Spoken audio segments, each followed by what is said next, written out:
Mamă, dar ce m-aș băga cu tine în coștiug să ne facem rău amândoi.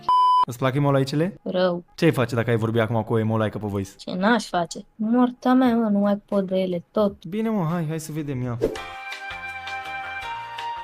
Uite-o pe 18, pe fata asta singurică, Miuri o cheamă ea. Bună frumoasa mea este molaică. La ești, te scot la un biscuite. Așa negru cum îți place ție. De ce nu răspunzi, ești molaică? Rușinoasă voiam să zic.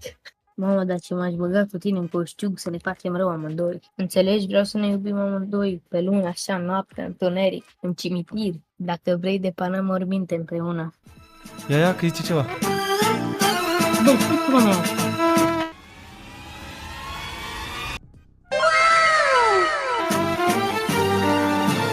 Bă, bine, ce e asta? Bună, frate, suntem o like, vrei să mă iubești? Continuare la